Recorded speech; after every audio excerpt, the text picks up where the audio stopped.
नमस्कार दोस्तों, स्वागत है आपका हमारे चैनल दिव्य स्टोरीज में। आज हम आपके लिए लाए हैं मोक्षदा एकादशी की व्रत कथा। मोक्षदा एकादशी पर व्रत पूजन से मनुष्य को उसके पाप कर्म से मुक्ति मिलती है।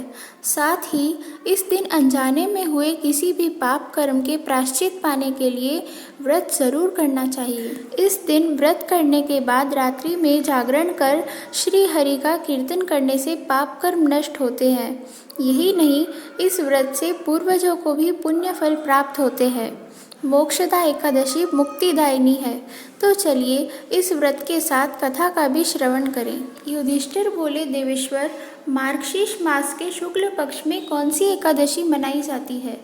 उसकी क्या विधि है तथा उसमें किस देवता का पूजन करना चाहिए?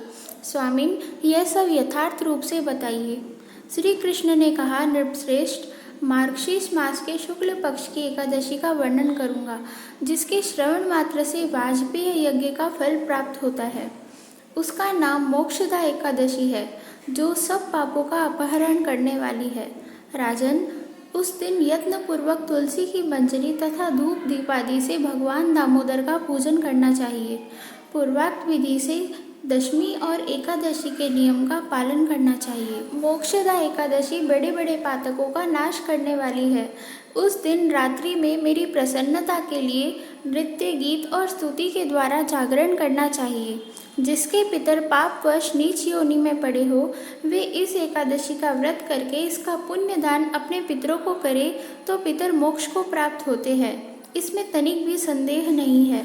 पूर्व काल की बात है, वैष्णवों से विभूषित परम रमणीय चंपक नगर में वैखानस नामक राजा राज्य करते थे। वे अपनी प्रजा का पुत्र के भांति पालन करते थे। इस प्रकार राज्य करते हुए राजा ने एक दिन रात को स्वप्न में अपने पितरों को नीच योनि में पड़ा हुआ देखा।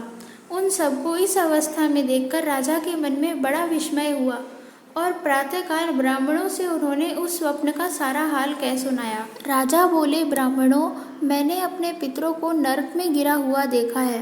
वे बारंबार रोते हुए मुझसे ऐसा कह रहे थे, तुम हमारे तनुज हो, इसलिए इस नरक समुद्र से हम लोगों का उद्धार करो।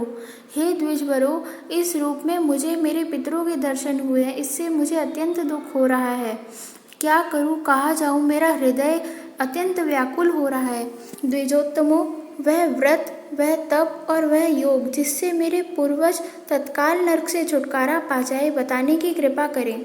मुझ बलवान तथा साहसी पुत्र के जीते जी मेरे माता पिता घोर नरक में पड़े हुए हैं, अतः ऐसे पुत्र से क्या लाभ है? ब्राह्मण बोले, राजन, यहाँ से निकट ही पर्वत मुनि का आश्रम है। वे भूत भविष्य के भी ज्ञाता है। नृपश्रेष्ठ, आप उन्हीं के पास चले जाइए। ब्राह्मणों की बात सुनकर महाराज शीघ्र ही पर्वत मुनि के आश्रम पर गए और वहां उन मुनि श्रेष्ठ को देखकर उन्होंने दंडवत प्रणाम करके मुनि के चरणों का स्पर्श किया। मुनि ने भी राजा से राज्य के 7 अंगों की कुशलता पूछी। राजा बोले, स्वामी, आपकी कृपा से मेरे राज्य के 7 अंग सकुशल है, किंतु मैंने स्वप्न में देखा है कि मेरे पितर नरक में पड़े हैं। अतः बताइए कि किस पुण्य के प्रभाव से उनका वहां से छुटकारा होगा। राजा की बात सुनकर मुनि श्रेष्ठ पर्वत एक मुहूर्त पर ध्यानस्थ रहे। इसके बाद वे राजा से बोले, महाराज, मार्गशीर्ष के शुक्ल पक्ष में जो मोक्षदा नाम की एकादशी होती है, तुम सब लोग उसका व्रत करो और उसका पुण्य पितरों को दे दो। उस पुण्य के प्रभाव से उनका नरक से उद्धार हो जाएगा। भगवान श्री कृष्ण कहते हैं, युधिष्ठिर, मुनि की यह बात सुनकर राजा पुनः अपने घर लौट आए। जब उत्तम मार्गशीर्ष मास आया, तब राजा ने मुनि के कथनानुसार मोक्षदा एकादशी का व्रत करके उसका पुण्य समस्त पितरों सहित पिता को दे दिया। पुण्य देते ही क्षण भर में आकाश से फूलों की वर्षा होने लगी। वैखानस के पिता पितरों सहित नरक से छुटकारा पा गए और आकाश में आकर राजा के प्रति यह पवित्र वचन बोले, बेटा, तुम्हारा कल्याण हो। यह कहकर वे स्वर्ग में चले गए।